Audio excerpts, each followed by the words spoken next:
put that in the oven later on. Cook it, because the vacuum's on, it probably has a leak. It's sitting here. There you go, see that? Now, you've already done all the work. You've already put the fiber in there, you've laminated, catalyzed the resin, all that stuff underneath it already, see?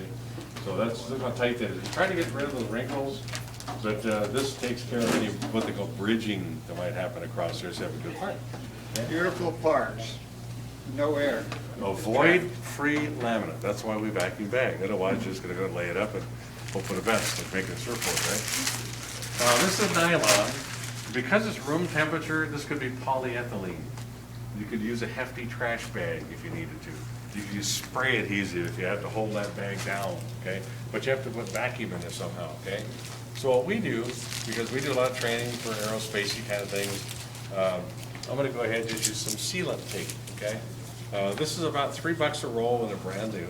I get cases of stuff donated here, so I don't. But this is, the different colors would denote the temperature ranges. Yellow is probably the biggest, most common right now because it's used for vacuum infusion when you infuse parts. It's very sticky, okay? This is just a zinc chromate or a compound in here. We can put this in the oven in the autoclave and it won't burn, which is good. So I'm just gonna go ahead and put a little bit of this around the outside here. Now, there's different ways to bag. I'm just gonna, just for today, I'm just gonna show you the way I like to do it, just real quick. Otherwise, you could do, you could cut these and do that. In fact, you just break the paper and overlap this guy in great shape. See, so you can come back here and cut this. That's good. But usually, what we do is like you pinch, twist, and push through, and it tapers it real nice, so you can even put that together. You don't have a big overlap inside there. So vacuum bagging is pretty good. Then I'm going to come back and pinch with nylon. I could grab that scrap out of the drawer. So, I'm going to show you, I'll put it here and here, because we don't have a lot of time. There's about 4 different ways to bag a part. One way is you take the sealant tape, put it on the perimeter of the bag first, and you come over and flop it down. Or you can come back and do a tent bag. You can use up, you always want to have a few more inches of material. Because if you cut yourself too short, you just can't, I can't bag it, okay? So sometimes I'll even put what I call a tent bag. So you put the corners down first, like this.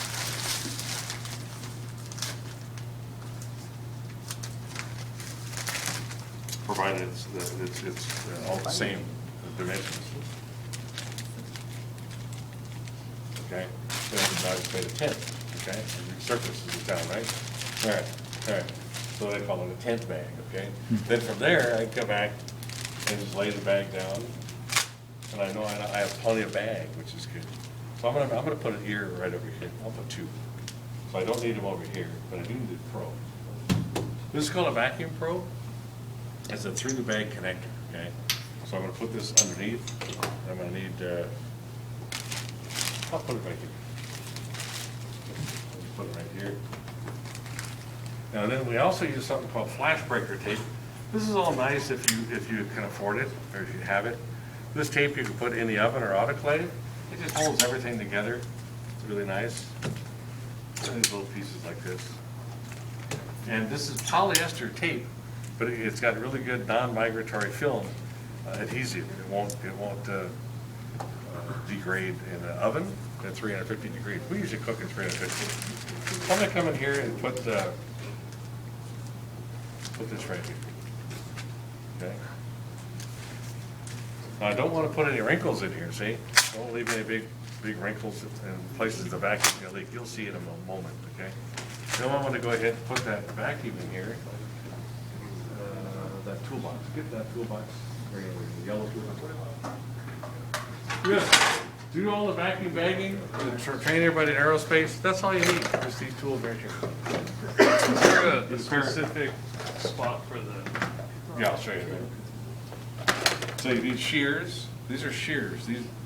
What's the difference between scissors and shears? You know what the difference is scissors and shears? Scissors only have a place for one finger in each side. Shear, you got more mechanical advantage. So these are shears. Okay. Now there's different kinds. I like this one because this has got more mechanical advantage over here. It's a 2-to-1, okay? Because the nut's way over here, right? So I got a better fulcrum right here. So I'm cutting a lot of material. I'm not gonna get a lot of carpal tunnel going on here, okay? This guy right here it's almost 1-to-1, see? So I have more of this, okay? Now, what you're gonna see out back, what Bob helped me with earlier, I like to use the electric shears. They're about $60 online. Mr. Snippy, I call them. No, you cut your cowboy with it. It's great, okay? So these are shears, okay? And you can sharpen them yourself or you can set them out and sharpen them. Now, another thing you're gonna need is a sharp knife. You got that knife here. Pizza cutter. How many guys have your own studio? Your own garage shop, okay? Get polyethylene sheet like this and you can laminate right on it. Or you can do all this work and you can cut on it. See this? You cut on this and it'll make a score in there, but big deal. You just scrape it clean, you got it. And then you'll need a X-Acto knife, set those, and a brayer, and a tape measure. You'll need those, okay? Where's a good place to get the polyethylene sheets? Any plastic supply house. Any plastic supply? I get an 1/8 inch, 3/16. This is $30 for a sheet like that. I get medium density polyethylene. I use them for a semester, sometimes a year. Flip them. They got a new surface. Good for you guys to know, okay? Because if you get any resin on there, you wipe it right out, okay? It's a clean surface, you left it, okay? Then you can cut on it, it works just fine. Now, if you're gonna use this type, I'll show you a trick. I'm gonna put this on here. You don't want any wrinkles under there, so I have to cut an X right here. Now, there's other ways to do it. I'm just showing you what I have with a sharp knife. Then this is a bayonet, see that? So you put that in here and twist that guy, and there should not be a leak in there at all, okay? That's the first place to look for a leak when you're doing vacuum bagging. Sometimes you can just take a hose, a regular vacuum hose, and you put it through there, and you put sealant tape around it, and then put a sock around it, they call it, in the end like that, and it will seal off. You don't have, this is about $15 fitting right there. So if you're gonna buy these guys. So you could use like a shop vac? Oh, yeah. Draw enough vacuum to... Yeah, you'll kill it, because it'll take a long time. That's a good question. Everyone always asks me. Poor man's way. Yeah, they always ask me, what can I use? Well, you can use anything, a shop vac or something like that, but it's gonna kill your compressor or your vacuum. You gotta think, how long does it take to cure? What's the resin system? You gotta check the gel time on those guys. Now I'm gonna go ahead and put an ear here. I'm gonna put 2, you'll see why in a minute here. So, I'm gonna do this. I'm not gonna, I'll pull it across the side.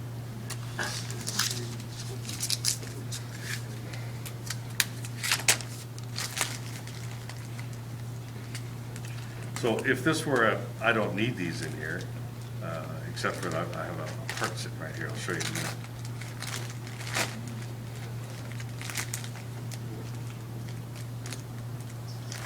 But if this is a curved tool, we definitely need those in there as well. In the interest of time, I was just gonna put one ear in here. I'll just seal it off. You're gonna do this, and you always have to make that noise, okay? Go up here like this, you can seal it up. That's an ear now, see? Because I had all the extra bag, I'm trying to use that up. I guess I'll put it another way. Since I borrowed that. I will, because it's here, okay? But see, I just do this. Anytime you have scissors around a bag, you have the potential of piercing that, putting a hole in a diaphragm. Come on, guys, we don't do that. Don't do that.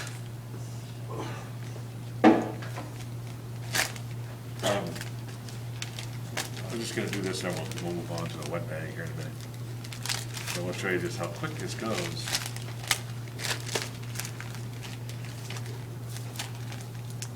And you can miss, doesn't matter. It's sealed, okay?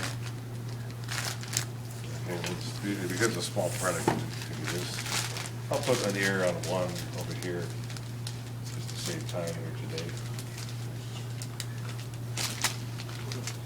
And you can make them real big, doesn't matter. I just use the scrap material, okay? The bag, so I just show you what you can do with that.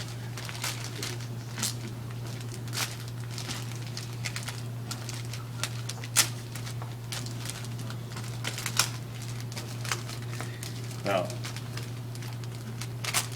if it sticks, you just pull it apart. There you go. Let's try to get all the wrinkles out of that guy. Go back out of there.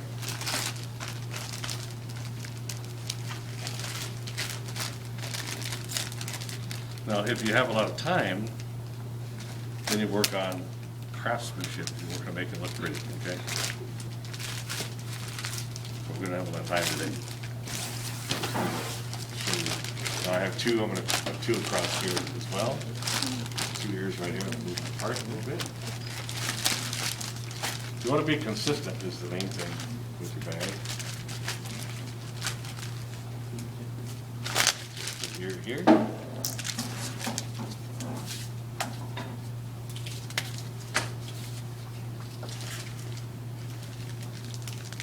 Roll that right up.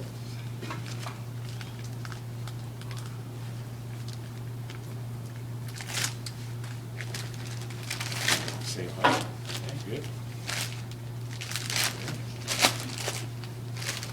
Now, if you aren't good at wrapping packages, it's gonna take you a little while to get going on this guy, okay? So if you're doing any amount of vacuum bagging, you could wrap Christmas presents really good.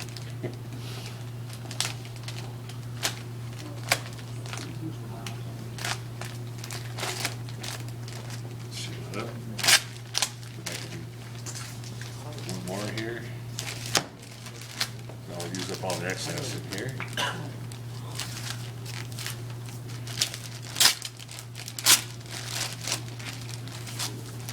This nylon, it comes different colors. It comes like blue, green, this is like a pink, sometimes yellow. And that usually tells like what temperature range that it could take or who manufactured it. So this AirTech is our good friends here. So if you ever need the material on projects, we always have you contact our AirTech or Richmond or NASCO. These are three guys that are right here locally, okay? Or the references I told you over there, they'll say nylon, things like that, but they're back east. One company. These guys are right here in Huntington Beach. AirTech is right here in Huntington Beach. Richmond is right here in Santa Fe Springs. And then NASCO is down here in San Clemente. So if you're going surfing, you go down to San Clemente for you. Okay. Now this will make 100%.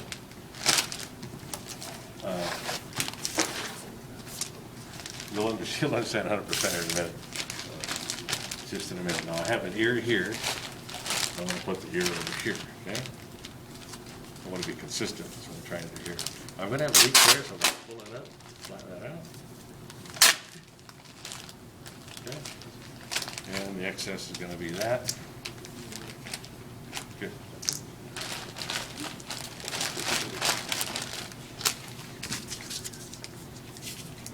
Now, this is some of the stuff. If you guys want to come down and join us, we'll show you how to do all this stuff, which is good.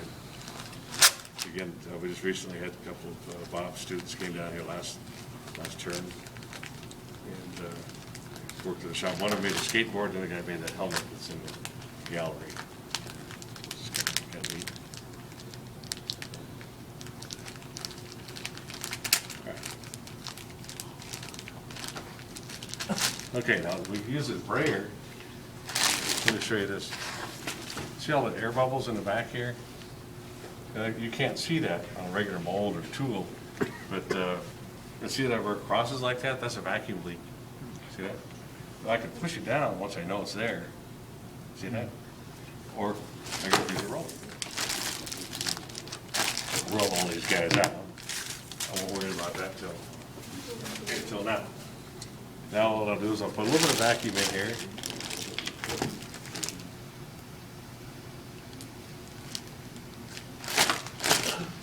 What I'll do is I'm going to adjust the bag here a little bit.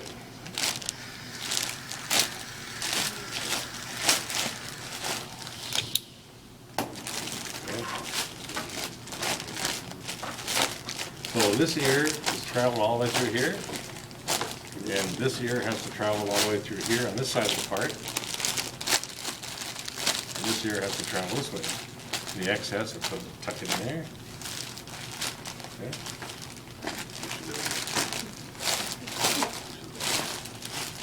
Now, if I had time, I should have put another ear here, okay? But that's okay, that's fine. I want the ear here, I want this one down over here. So there's no bridging of any kind in here, right? Okay. So now you saw there's a lot of leaks in here. But watch this part, that's this part.